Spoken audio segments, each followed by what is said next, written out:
it up for our next TED-like talk.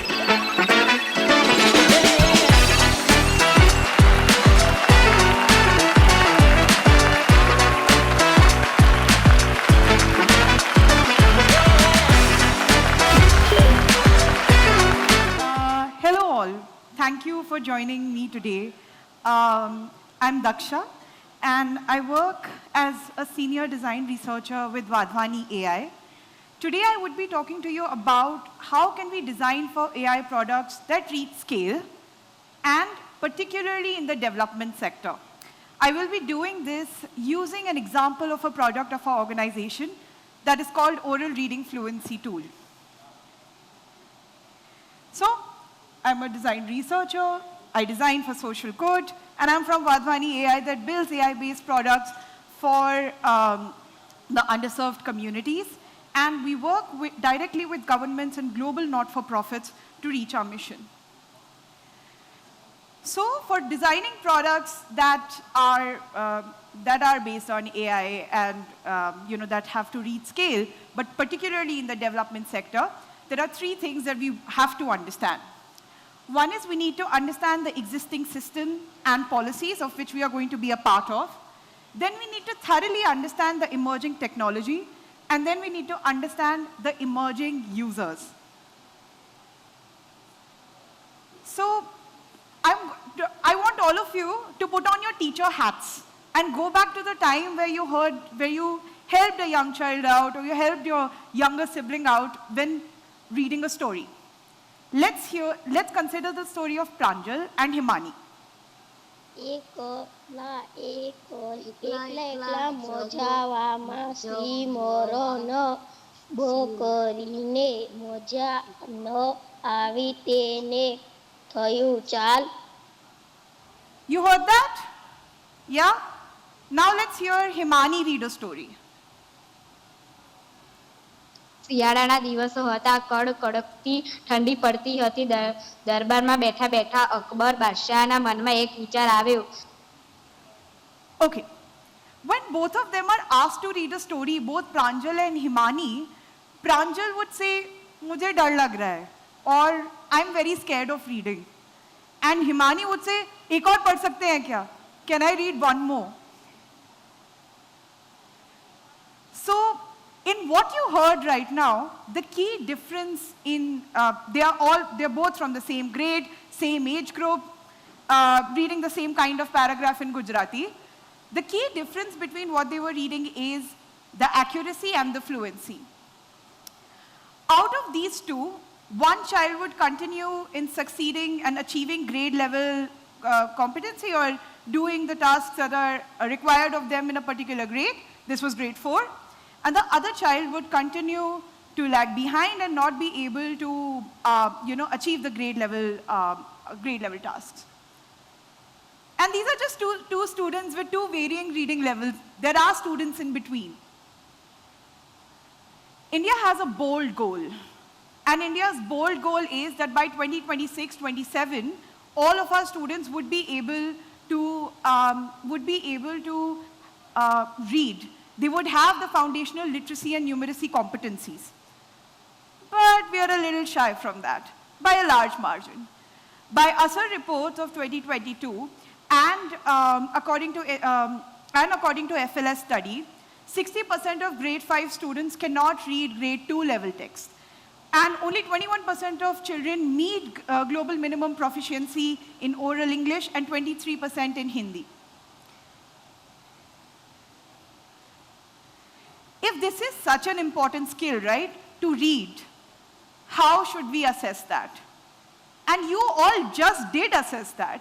When you heard the children read 2 paragraphs, you saw that with reading a single story, a very silly single story, you can understand the accuracy with which a child speaks, the speed at which they are speaking, the words that they could attempt, and finally, all of this can contribute towards whether they are understanding what they are reading or not.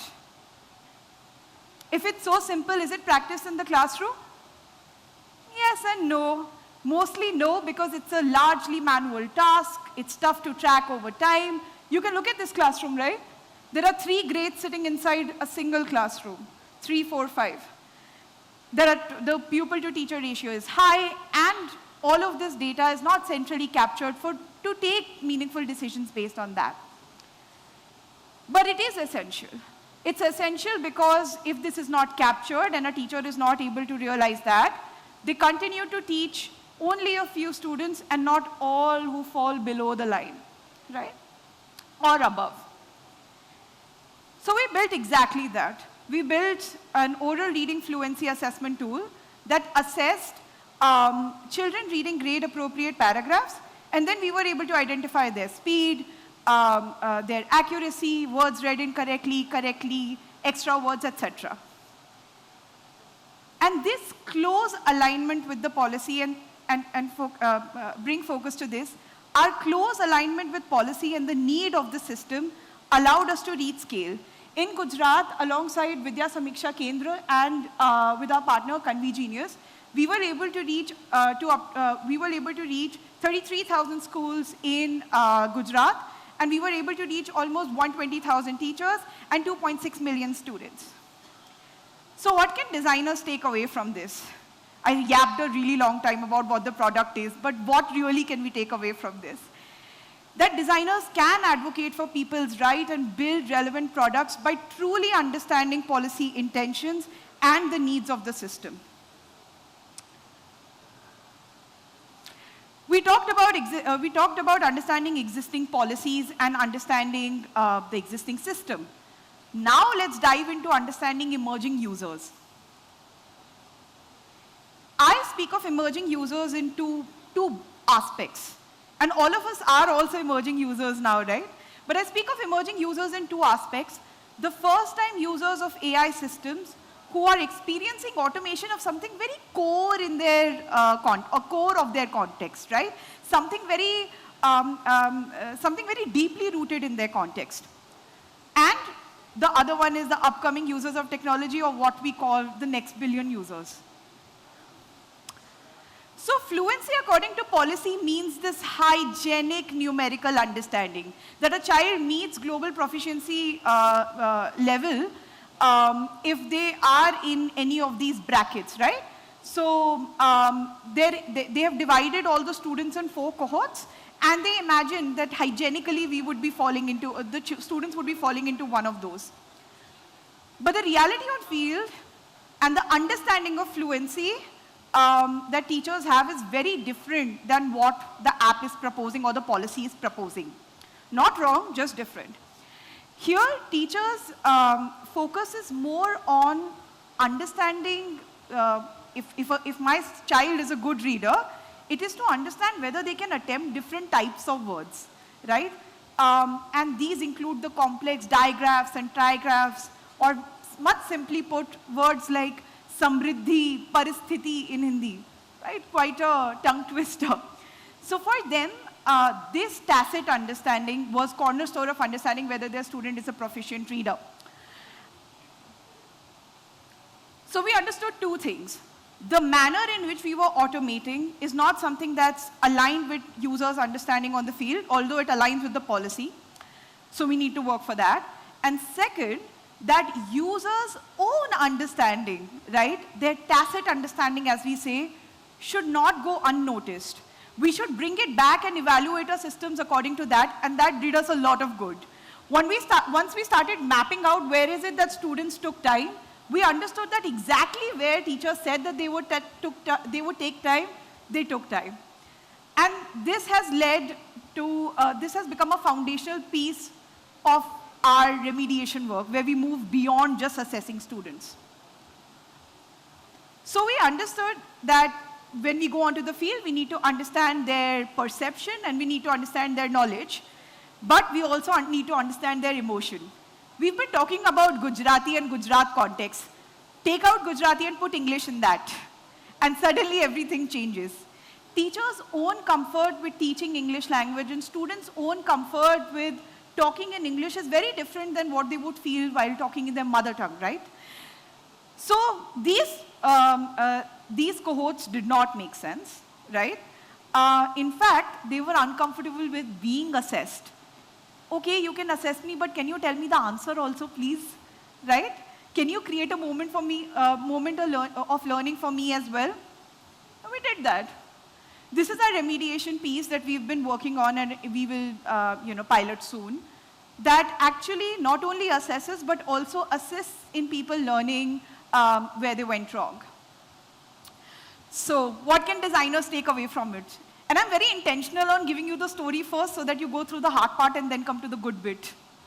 So designers need to marry the field realities with the existing theoretical literature and understand that the automation that they are creating is truly relevant or not.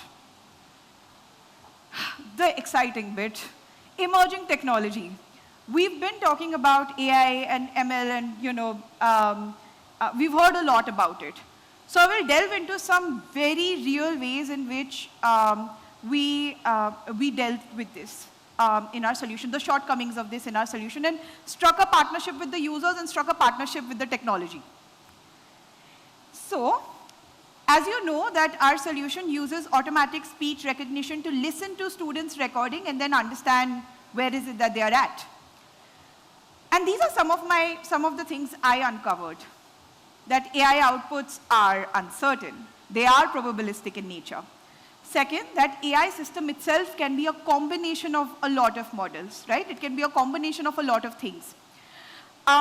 Then there can be a lack of representation of local values in the data that you are sort of fine-tuning on. The expert, and this is the most critical point that we do not hear in other bits, and this comes truly from our experience, the expert and the end user might be two different people, right? And lastly, that the end user is an emerging user of technology. AI outputs are uncertain. I think right before this, Utpal sort of set a great segue for me to talk about this. Since it is, we need to request for collaboration and attention through the interface, through programmatic intervention. Believe me when I say, as UX designers, please become involved, especially if you want to be in development sector, become involved in understanding the programmatic strategies that you can be a part of. So we need to request for collaboration and attention through the interface. And you can see, nowhere in the application is it just a child reading by themselves. There is an illustration of a teacher and a child together always. There are parts of the application where we are explicitly asking for teachers to pay attention and to not just rely on AI. AI system can be a combination of models. This is essential. This means that as UX designers, we need to sit with the technologists and understand what is the combination of models. What strategies have they come up with in terms of time effectiveness, cost effectiveness, etc. Understand this to strike a partnership with the human to set the expectation that, hey, you know, this is the amount of attention you'll have to put, this is the amount of work that you'll have to do alongside me. So here, it should be set with the user that we need to define the input needs, the expected outcome that could come about, and where is it that we would defer to their human judgment. And in our application, we face this many a times. For us, since it's an automatic speech recognition system, it is essential that the audio is flawless, right? That it is in a quiet room and the child is reading loudly and the mic quality is great. So here, we defer to the teachers and the user's judgment before they submit. And they can hear it and sort of predetermine if this is good or not. Similarly, we urge the users to check their device so that, and they have to do this, although this comes up various times in their workflow, but rather than being bored of it, they know that this is essential and hence go through this activity fairly comfortably, not holding a lot of grudges. But yeah, these are some ways that you can strike a partnership. Could have a lack of representation of local values. So it could be that the solution works better on, say, let's say Gujarat's context, works better in some districts and may not work as well in the others, right? So regional peculiarities of the community, the unique things that exist, we only come to learn of it as the product grows, right? And this is where UX researchers' role become, or designers' role become very important. We were able to identify that that teachers complained that, hey, you know, it doesn't work well with students in my region. The answers are almost always wrong, right? The result is almost always wrong. So we understood that, and now we've started to factor this in. We've started to include those different regional sounds into the solution. The expert and the end user can be different. So I spoke about, we always speak of human in the loop or the end user to be somebody that's an expert, right? But increasingly, when applications reach to a large scale, they are going to meet people who are not experts. I will draw a dichotomy here. Experts in my system are going to be pedagogues. They're going to be members who are writing the curriculum. But the end user, in my case, are teachers, who are also an expert, but may not have that same standardized vocabulary for understanding. And we saw that, right? That their idea of fluency was much different than that numerical speed. So what is it that we can do? We can do the good old omni-channel user experience, right? That we reach out to users through different mediums, and we speak about the relevance of the product. Fluency is an important metric. Policy has been talking about it, etc. So we've become a part of their system. One way that we've done that is, this is a report card of grade 2, and now oral reading fluency's results are a part of this report card. Similarly, there are some members, some enthusiastic teachers who've come up and said that, who've come up to talk about how relevant fluency is. They are creating YouTube videos, they are educating their peers. And that's another way that we become a part of the community. So, what can designers take away from this? That we need to design for continually developing AI and set the right expectation about human-AI partnership that is to come about. And in summarization, existing systems and policies, we need to understand the policy intention in the ecosystem. Emerging users, we need to leverage the current user perception, not only to see whether it aligns with our systems, our AI systems perception or not, but also with, can they learn something from it? Because we are inherently humans, right? And emerging technology, we need to understand the AI systems. We need to understand different parts of it and strategies of it, and identify how to foster human partnership that is required.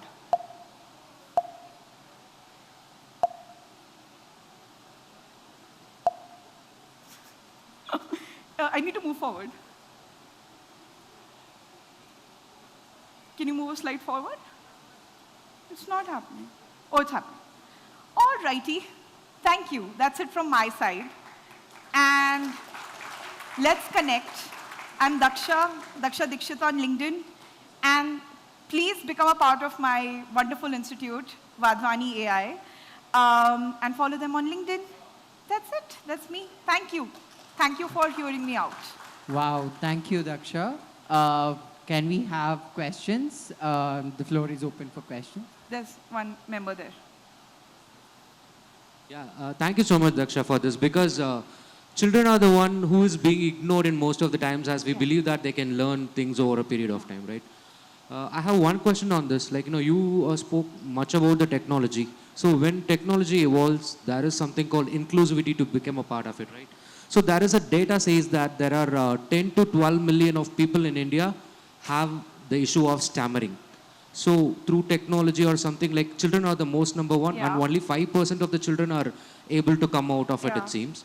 So do you think in any such perspective that, stammering, kids with the stammering issue can able to do it without any difficulty? Because when the words are being spoken, the phonetics, people with stammering, like, they really have such difficulty in doing that.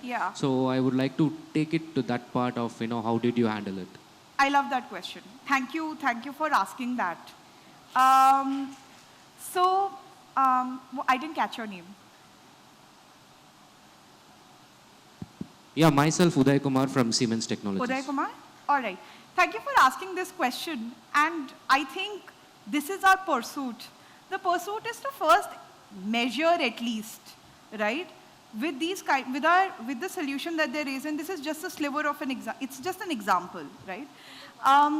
This solution helps assess where is it that the students are at and continually keeping to do so. So if a child stammers, right, and this is something that they are going through, rather than this being just a known fact in the classroom that he stammers or she stammers, what if this was continually assessed and we understood that it's becoming better or it's sort of getting worse? So how people say is, right, what people say that, no, I'm not sure how to say it. But if we don't monitor, we don't measure, right? So we need to monitor first and then measure. And I think through the data that we collect over time, we can come up with a profile of students that says that they need extra attention or they need attention of a child psychologist or a learning psychologist working alongside them. So yeah, with these initial diagnoses, we can get there. And I think once we've reached that kind of breadth of data, length of data, we would be venturing into this. Thank you for the lovely question. I was just putting a thought into that, that's all. Huh? I was just trying to put a thought into that, that's all. Oh, then we have more ideas, because there are some members who say that, what about students with learning disabilities or, speech impediments? This can work.